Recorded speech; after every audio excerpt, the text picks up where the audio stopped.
I am Kalibodhu Sarkar. I welcome to my class, especially class 9. The students who are in class 9 this year, I convey them to attend my class. Today, I am going to teach you grammatical topics. I am asking the student of Bholanath Subheda Sundari High School, the student of class 9, to attend my class. You know, government has already declared our classes suspended as the situation of COVID-19. Hence, we have to take class on online class. We have to take online class in this situation. Today I am taking a class on grammar. That is, I want to discuss today tense. Dear student, tense. I shall discuss today about tense. You all already know about something about tense. Today I am going to discuss it in detail. Tense is a topic in English grammar that is without which no student can progress in grammatical items if he does not know tense well. That is why I am talking about this matter today. এখন বাংলায় বলছি আমি, একটু শোনো যে tense হলো এমন একটা গ্রামার, যে গ্রামারটা প্রত্যেক ছাত্রছাত্রী যারা ইংরেজি কিছু করতে চায়, ইংরেজি শিখতে চায়, জানতে চায়, তাদেরকে জানা দরকার। তো টেন্সটা হলো ক্রিয়া সম্পন্ন হওয়ার সময়কে আমরা বাংলায় টেন্স বলি। টেন্স কাকে বলে? ক্রিয়া সম্পন্ন হওয়ার সময়কে টেন্স বলে। টেন্সকে আমরা প্রধানত তিনটি ভাগে ভাগ করতে পারি। টেন্স প্রধানত তিন প্রকার। তোমরা ইতিমধ্যে অনেকেই এগুলো পড়েছো এবং জেনেছো, কিন্তু ব্যাপকভাবে জানা দরকার। এই কারণে আজকে আমি আবার টেন্স নিয়ে আলোচনা করছি। টেন্স প্রধানত তিন প্রকার। একটা হচ্ছে প্রেজেন্ট টেন্স, পাস্ট টেন্স এবং ফিউচার টেন্স।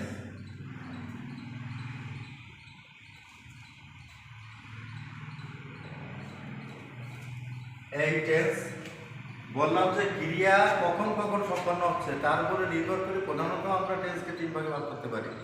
একটা হচ্ছে প্রেজেন্ট টেন্স, পাস্ট টেন্স আর ফিউচার টেন্স। এখন এই প্রত্যেক প্রকার টেন্সকে আরো চারটি শ্রেণীতে ভাগ করা হয়। সেটা হচ্ছে আমি এখানে লিখব, তো তার আগে এগুলো মুছে ফেলতে হবে আমাকে, তাহলে জায়গা তো নাই।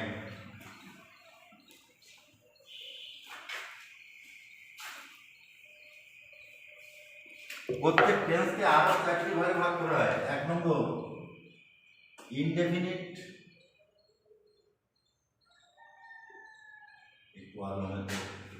Indefinite tense.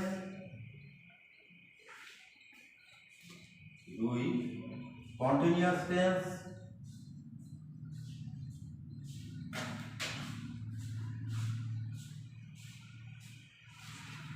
তিন পারফেক্ট টেন্স।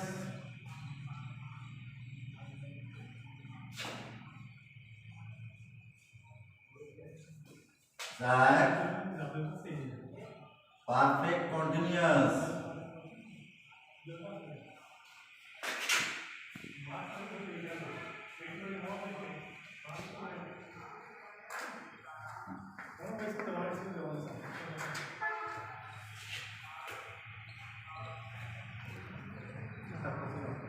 কন্টিনিউয়াস টেন্স প্রকার টেন্স আছে। প্রত্যেক প্রকার তিন ভাগে প্রথমত আমরা ভাগ করেছি, তাকে এই তিন ভাগের প্রত্যেককে আবার চার ভাগে ভাগ করা হয়। তো সেক্ষেত্রে ইনডেফিনিট, কন্টিনিউয়াস, পারফেক্ট আর পারফেক্ট কন্টিনিউয়াস। এর আগে আমরা প্রেজেন্ট যদি বলি তাহলে প্রেজেন্ট ইনডেফিনিট, এখানে present continuous, present perfect continuous, এইভাবে past indefinite, past continuous, past perfect আর পাস্ট পারফেক্ট কন্টিনিউয়াস। ফিউচার হলে এখানে ফিউচার বসালাম, ফিউচার বসালে future indefinite, future continuous, future perfect আর ফিউচার পারফেক্ট কন্টিনিউয়াস। এখন কথা হচ্ছে এই যে প্রত্যেক প্রকার টেন্সকে আমাদের জানতে হবে যে এই টেন্সগুলো কি, এর গঠন প্রণালী কি, এটা চেনা যায় কিভাবে, এইগুলো তোমাদের জানা দরকার। তো আমার এই সংক্ষিপ্ত সময়ের ভিতরে, ক্লাসের ভিতরে যতটুকু পারি আমি তোমাদের সহযোগিতা করছি। প্রেজেন্ট ইনডেফিনিট, আমরা যদি প্রেজেন্টটা আলোচনা করি তাহলে প্রেজেন্ট ইনডেফিনিট টেন্স হয়। প্রেজেন্ট মানে বর্তমান, আর ইনডেফিনিট মানে কি অনির্দিষ্ট টেন্স, অনির্দিষ্টভাবে যে টেন্সের কার্যক্রম বর্তমানকালে সম্পন্ন হয় অনির্দিষ্টভাবে, সেটা হচ্ছে প্রেজেন্ট ইনডেফিনিট টেন্স। এখন এই প্রেজেন্ট ইনডেফিনিট টেন্সের বাংলায় চিনব কি করে আর ইংরেজিতে কি করেছে? ইংরেজিতে চিনতে গেলে আমাদের মূল ভার্বটা থাকে। প্রেজেন্ট ইনডেফিনিট টেন্সের ক্ষেত্রে মূল ভার্বের প্রেজেন্ট ফর্ম থাকে। রেডি? এই প্রেজেন্ট ইনডেফিনিট বাংলা ইংরেজিতে শিখতে গেলে দেখতে হবে যে মূল ভার্বের প্রেজেন্ট ফর্মগুলো আছে কিনা।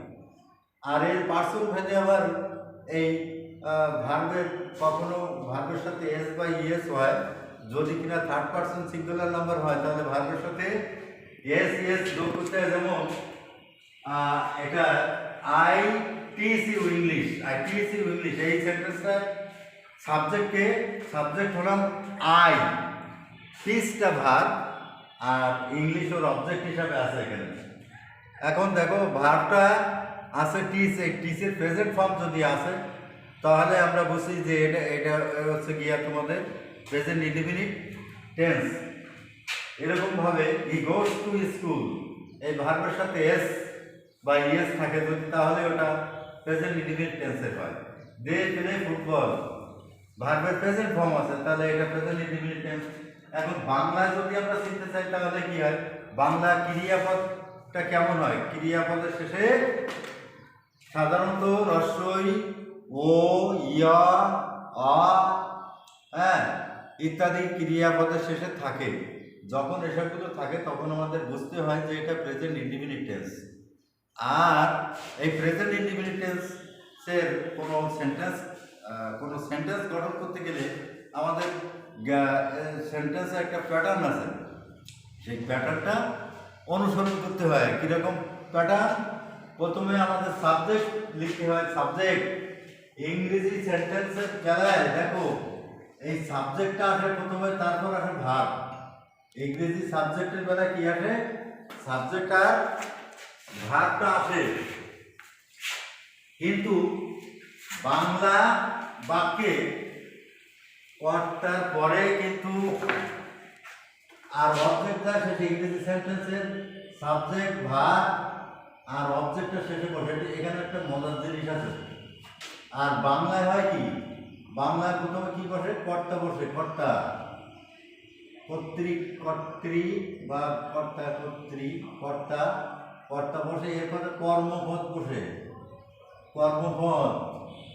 আর ক্রিয়াপদটা যায় শেষে। এটা হচ্ছে বাংলা বাক্যের বৈশিষ্ট্য।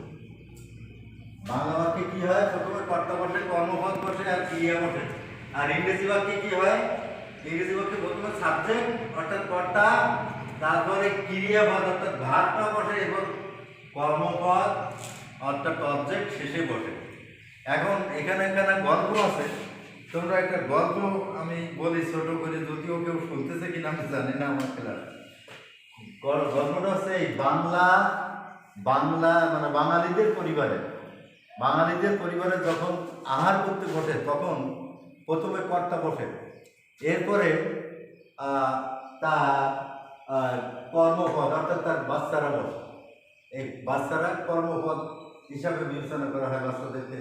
এবার ক্রিয়া অর্থাৎ ওই বাড়িতে কর্ত্রী মানে গৃহিণী, তিনি বসেন খাওয়ার সময়। বাঙালি পরিবার যখন খেতে বসে তখন। হ্যাঁ, কিন্তু ইংরেজ পরিবারে কি হয়?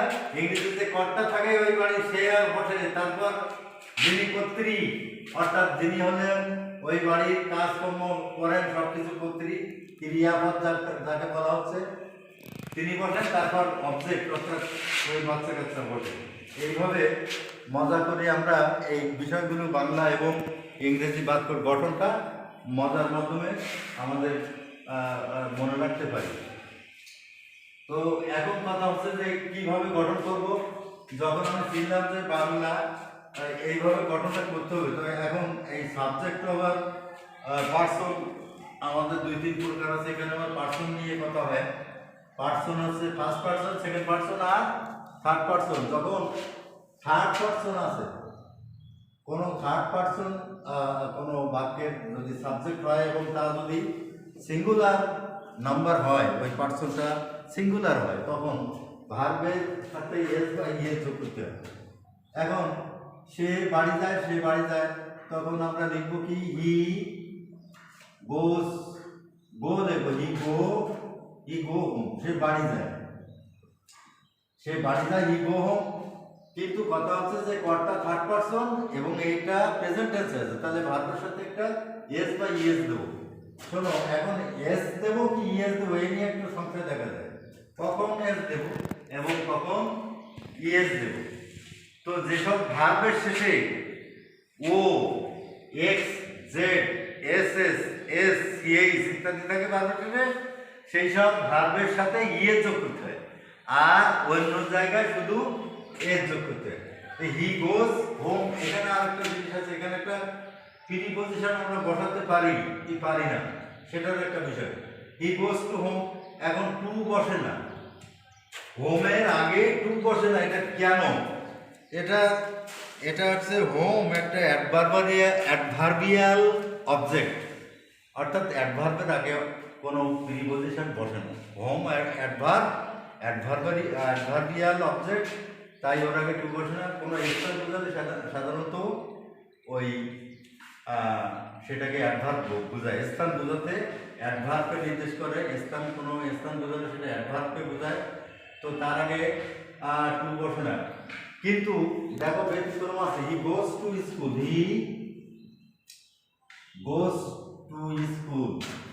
স্কুল। এখন ছেলে মেয়েরা ছাত্রছাত্রীরা প্রশ্ন করতে পারে, স্যার স্কুল টু একটা অ্যাডভার্ব, কারণ এটা স্থান বোঝানো হচ্ছে, আর হোমও একটা অ্যাডভার্ব, তাহলে স্কুলের আগে টু বসে আর হোমের আগে কেন টু বসে না?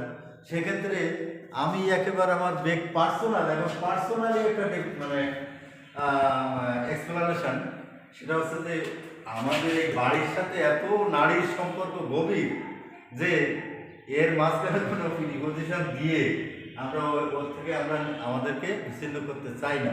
এই কারণে হোমের আগে টু বসেন, এটা আমি নিজে মানে সবাই বোঝানোর জন্য বলি। এটা কোনো গ্রামাটিক্যাল রুল না, কিন্তু এই কোশ্চেন যখন অ্যারাইজ করবে তখন তো এরকম কিছু একটা বলার চেষ্টা করতে হবে। তাই আমি বলি স্কুলও অ্যাডভার্ব, হোম অ্যাডভার্ব। তো স্কুলের আগে টু বসে, হোমের আগে কেন বলবে না?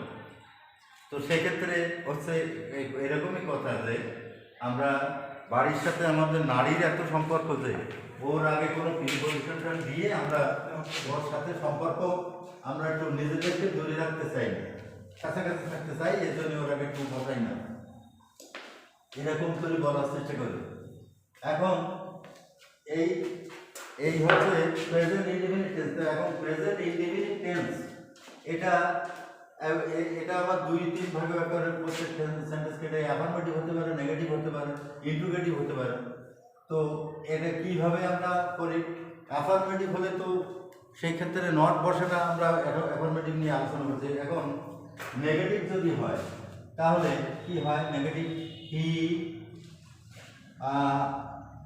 নট গো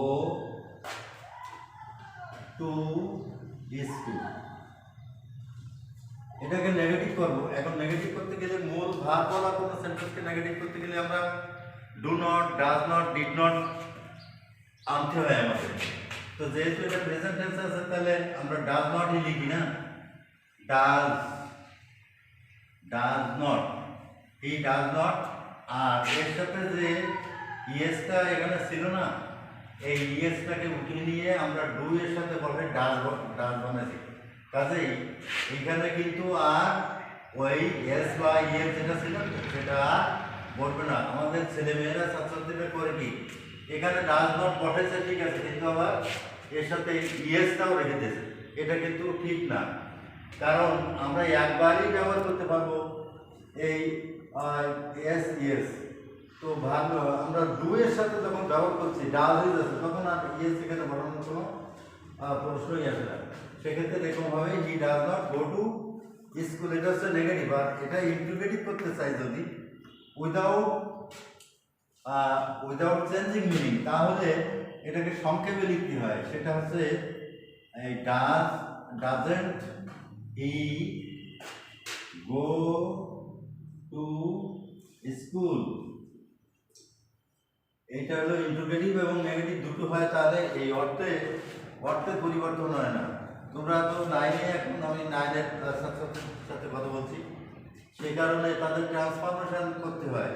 তো ট্রান্সফরমেশন এরকম একটা অ্যাফার্মেটিভ সেন্টেন্সকে ট্রান্সফরমেশন মানে নেগেটিভ করতে বলা হয়, অর্থের পরিবর্তন না করে। সেক্ষেত্রে এরকম ইন্টিগ্রেটিভ নেগেটিভ করতে হয়, তাহলে হয়ে গেল তোমাদের নেগেটিভ হলো। তো deer students, actually it is not a real class, it is a virtual class. If any one of you listen my class, I hope you will be much benefited and you will follow my class. Next I shall take another class, then you will here you will listen the discussion. Thank you very much for today.